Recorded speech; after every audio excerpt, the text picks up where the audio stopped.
On the evening of November 26, 2008, life on the streets of Mumbai was moving at its usual pace.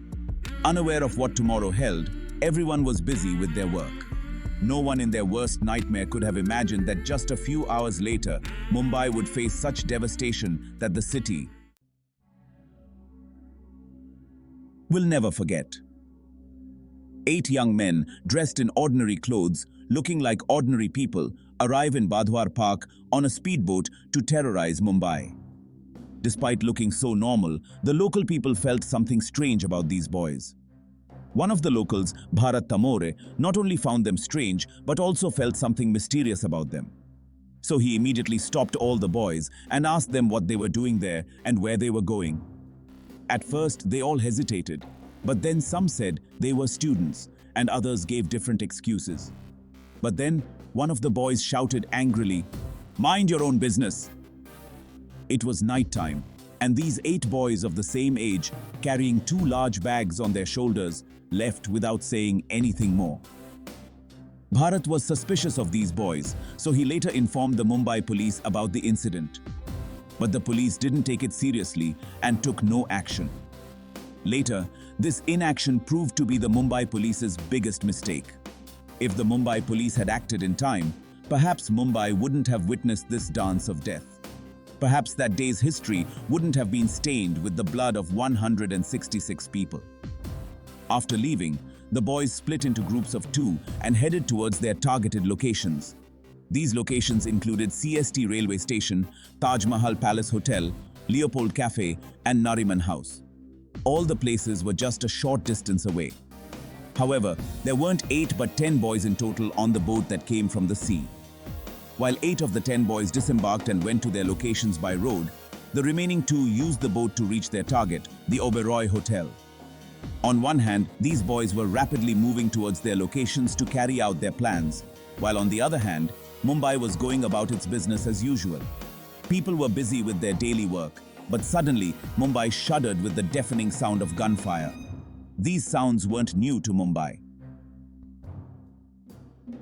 Shootouts often happened between underworld gangs.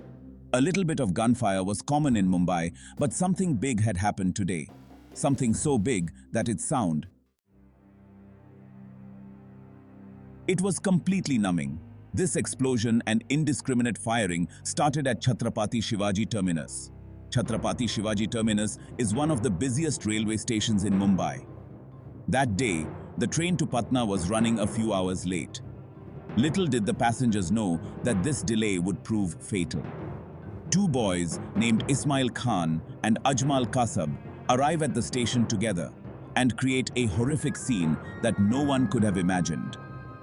Arriving here, while Kasab starts firing indiscriminately with an AK-47, laughing like a maniac, Ismail throws hand grenades all around.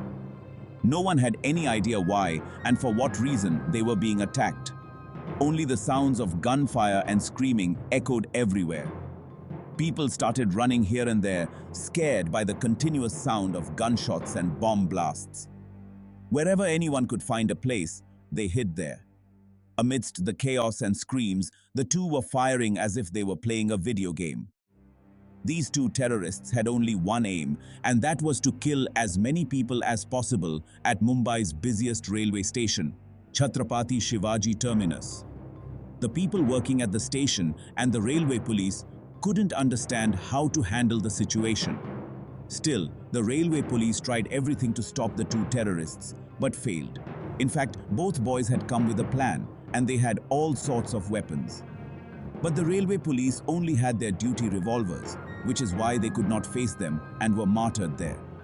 But in the meantime, Vishnu Dattaram, an employee of the railway station, without caring for his life, made an announcement and warned all the passengers to leave the station immediately and save their lives. On hearing the announcement, many people managed to escape and save their lives. But the terrorists' attack was so horrific that in just 1 hour, 58 people lost their lives, while 104 people were seriously injured. When the firing was going on at CST railway station, the Mumbai police got information about this incident. But before the police could take any action, and the deadly game continues, but this time in a different location.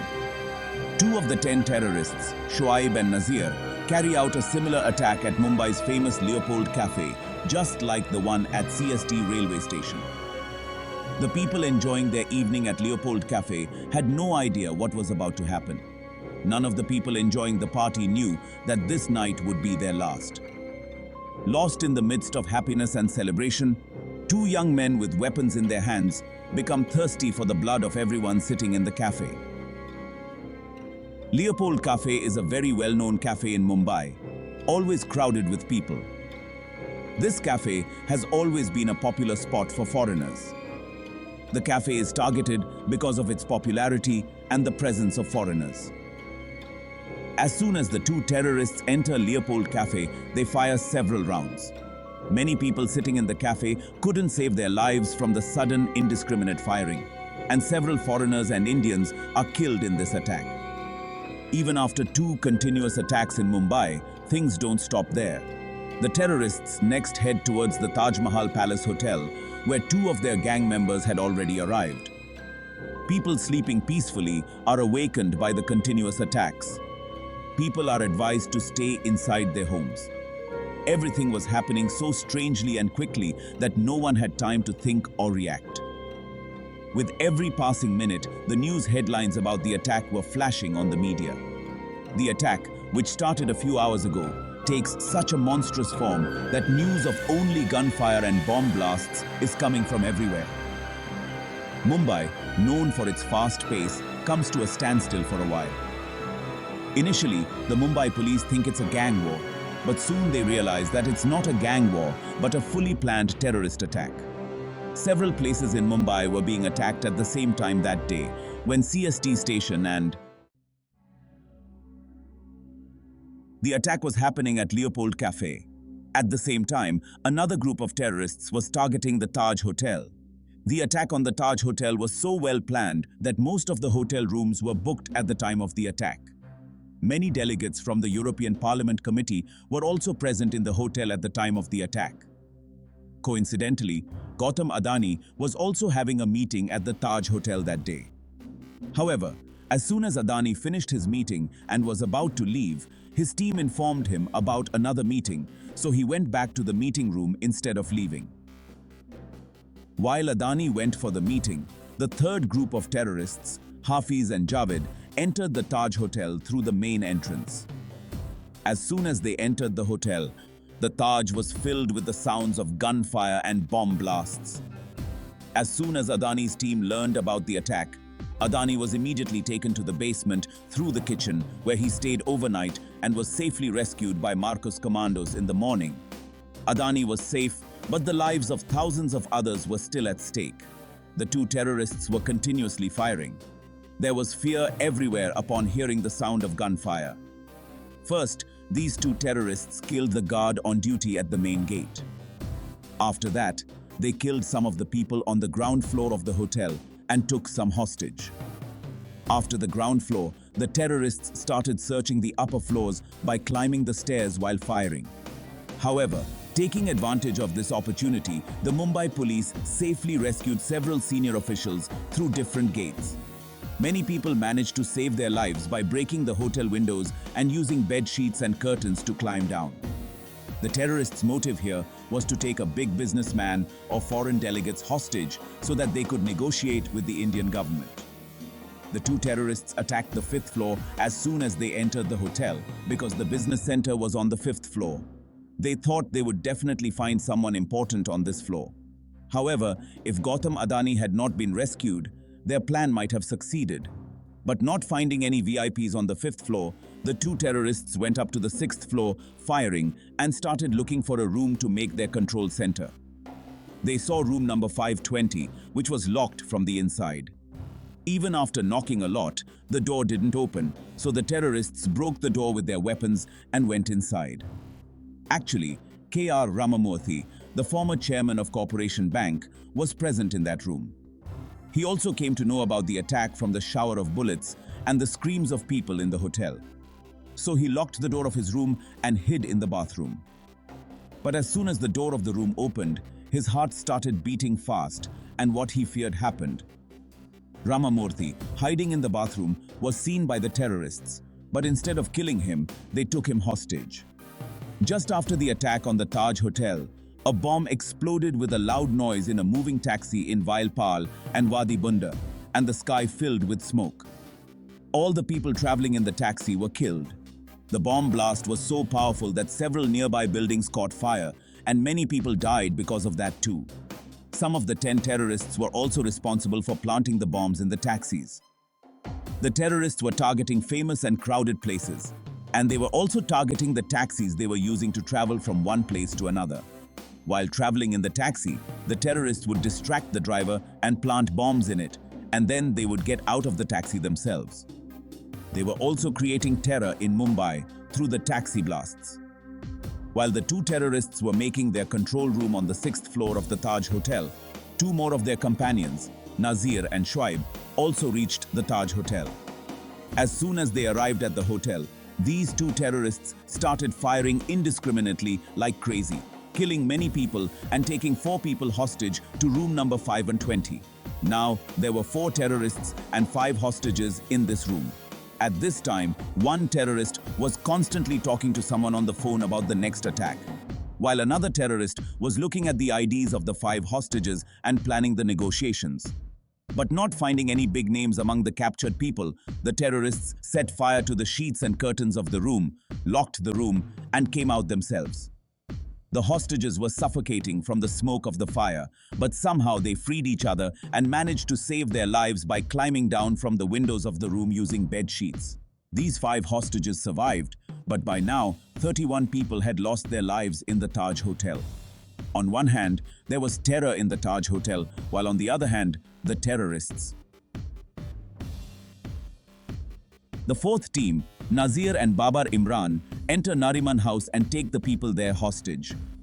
Actually, these terrorists had a different motive for attacking Nariman House. This 5-story building was bought 2 years ago by a Jewish organization, which is why Nariman House is a Jewish center. Many Jewish people would come here to stay and pray. Israeli priest Rabbi Gavriel Holzberg and his wife Rivka lived here with their son Moshe. Because it was a Jewish center, the terrorists' plan was to take people hostage instead of killing them. Their motive was to negotiate with the Israeli government by holding Israeli citizens hostage, which would force Israel to put pressure on India to save its citizens. In this way, the terrorists also aimed to create a rift between Israel and India. So, the 2 terrorists pressured Gavriel and his wife Rivka, who lived there, to talk to the Israeli embassy. But when nothing worked, the frustrated terrorists painted Nariman House with blood. 9 people, including Gavriel and his pregnant wife, lost their lives in this attack. CST station, Leopold Café, Taj Hotel, Nariman House, and taxi bomb blasts. While all this was happening, the terrorists' 5th group, Abdul Rahman and Fahad Ullah, brings the boat to shore near the Oberoi Hotel, and they start firing wildly in the hotel lobby. The terrorists' attack method here is the same. These 2 terrorists, like the others, open fire in the Oberoi Hotel. Many people somehow manage to escape from there after hearing the gunshots. But during this, the terrorists take 2 hotel staff members, Jordan and Pradeep, hostage. The terrorists grab Jordan and force him to pour alcohol on the furniture and curtains and set them on fire. But Jordan's hands start shaking while doing this. Seeing this, one terrorist gets angry and shoots Jordan. As soon as Jordan dies, Pradeep is given the task of setting the fire. Scared to death, Pradeep somehow manages to set the curtains and furniture on fire. After this, the terrorists question Pradeep about the VIP guests. Here, Pradeep cleverly tells them that the VIPs are on the upper floors, so they'll have to take the elevator. Pradeep and the 2 terrorists head towards the elevator. As soon as the elevator opens, Pradeep tricks the terrorists and gets into the elevator alone. And he presses the button to go down and closes the elevator. This all happened so suddenly that the terrorists didn't understand anything. But this trick makes the terrorists very angry, and they start firing like crazy, first at the elevator and then all around. More than 30 people lose their lives in this attack. Hearing the news of attacks from different places at the same time on the same day, the Maharashtra police are clueless. For a while, they don't understand what they should do. However, as soon as they receive the information about the firing, the Mumbai ATS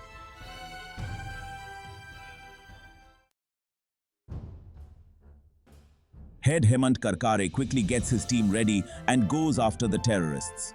They first arrive at CST railway station, but by then, a bloodbath had already taken place. Then they get a call that two terrorists have been seen with guns in the lane near Kama Hospital.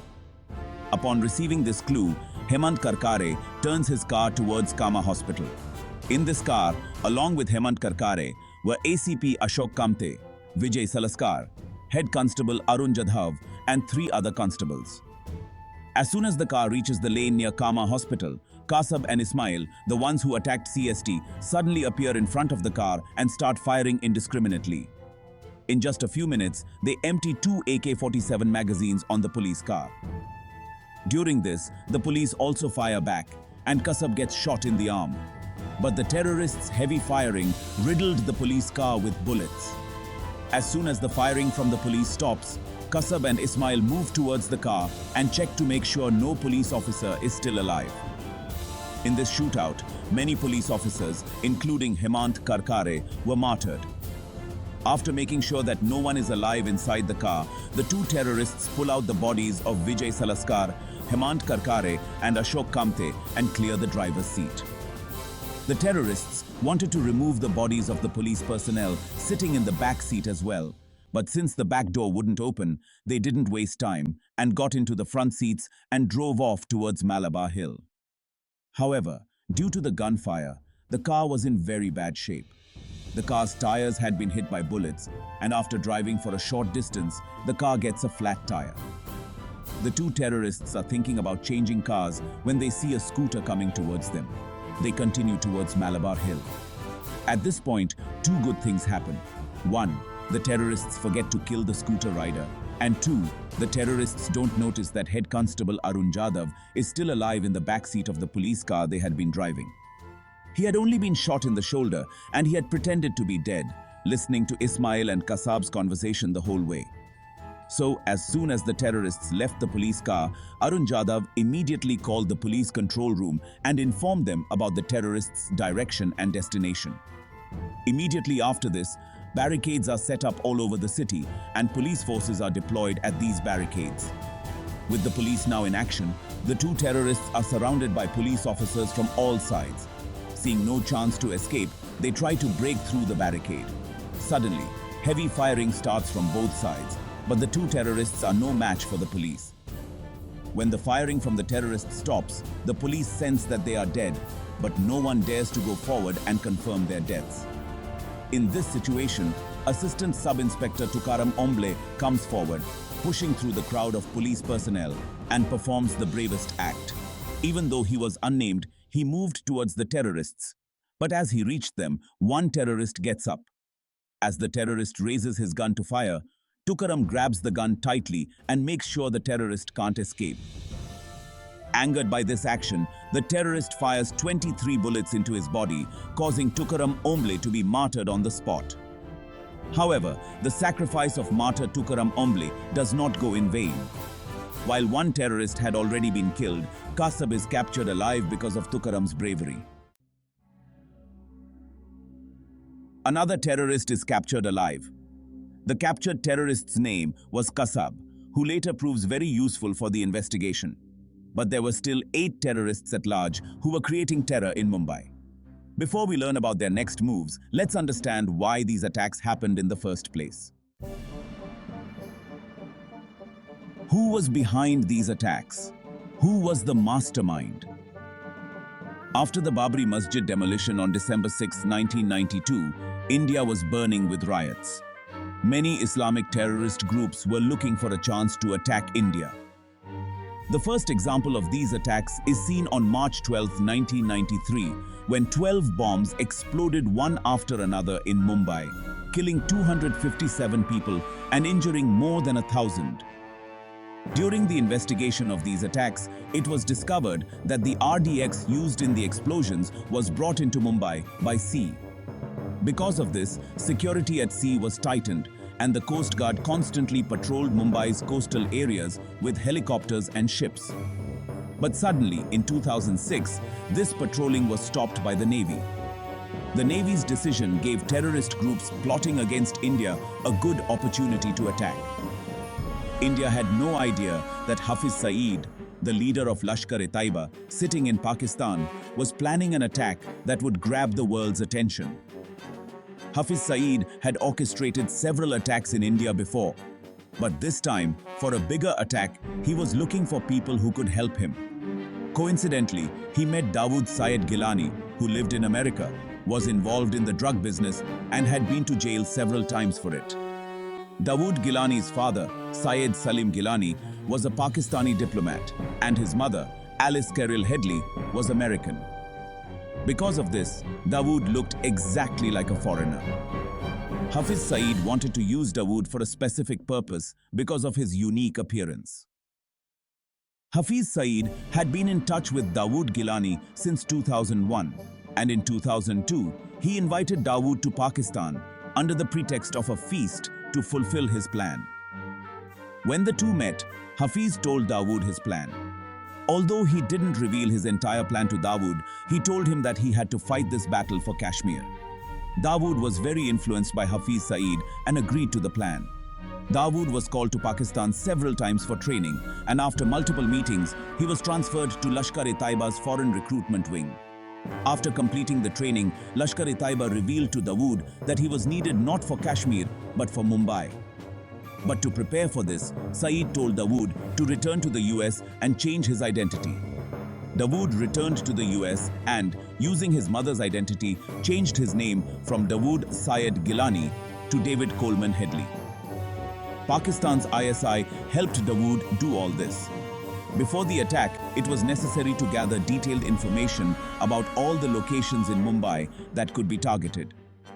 David Headley had to visit Mumbai several times for this. So, Dawood Gilani, now David Headley, coordinated with his school friend, Tahawwur Hussain Rana. Tahawwur Rana was a doctor in the Pakistan Army, but later married a Canadian woman and moved to Canada in 1997. He had been running his visa consultancy company there for a long time.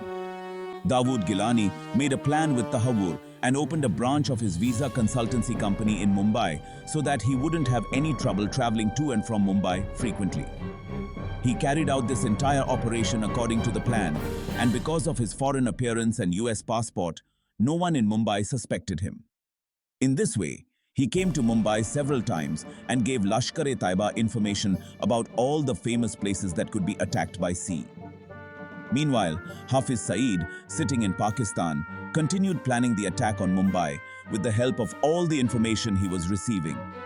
After the attack was planned, he needed some young men to go to Mumbai and execute it. So, without delay, Hafiz Saeed assigned the task of selecting and training the boys to Zaki-ur-Rahman Lakhvi. Lakhvi also included Zarar Shah, Abu Kafa and Muzammil Bhatt in this task. They looked for young men who had run away from home or were unmarried so that they wouldn't have any family ties and could be easily brainwashed in the name of religion and jihad. After a lot of searching, 32 boys were selected. Initially, all the selected boys were told that they had been chosen to liberate Kashmir.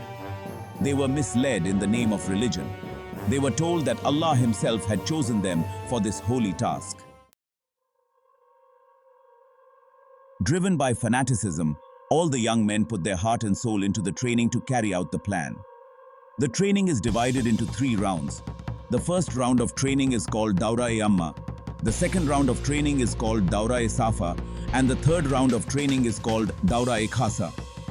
Throughout the training, they are shown a very grim picture of the condition of Muslims in India. So much poison is poured into their minds about India that they can't even think of anything else, even if they want to. And they become ready to carry out their mission at any cost. During the training, all the young men are taught how to use weapons for several hours. They are also trained to throw hand grenades and fire rocket launchers. All the young men somehow manage to complete the first 2 rounds of training, where they are not allowed to do anything other than eating and praying. But during the Daura-e-Khasa training, all the young men are trained to climb mountains while staying hungry for 60 hours. This training is so tough that many young men quit and run away. After the third phase of training, only 15 young men remain, who are then given intelligence training called Daura-e-Ribat. In this way, the entire training ends by August 2008. After this, 10 men are chosen to attack Mumbai. After selection, they are divided into 5 groups of 2. Everyone is given ammunition, satellite phones, maps, and some money to use in India. The planning to attack Mumbai is finalized on September 27, 2008, and all the trained men are called to Karachi. But at the last minute, it is stopped. 5 bomb blasts happened one after another in Delhi that month, which caused a red alert and many raids in places like Delhi and Mumbai. Seeing all this news, Lashkar's leadership delays the attack for a few days. Then, in October, all 10 men are called again, and some remaining parts of the training are completed. This time, all the men are trained in swimming and operating a boat. Everyone is shown the target locations on a big screen through videos. They are told everything from A to Z, including which roads to use to reach the targets and how to attack these places. Since the attack was to be carried out in Mumbai, all the men are also trained in Marathi. They are given clothes to wear that were trendy among the youth in Mumbai at that time. Everyone's hands are tied with a sacred thread so that they look Hindu. Then, finally, on the morning of November 22nd, all the men are sent off in a small ship to carry out the attack. After traveling for many hours at sea, everyone is shifted to another boat, Al Husseini. 2 bags were already kept in Al Husseini for everyone, which contained all kinds of weapons for the attack. The next morning, they see an Indian ship named Kuber, which was being steered by Amar Singh Solanki.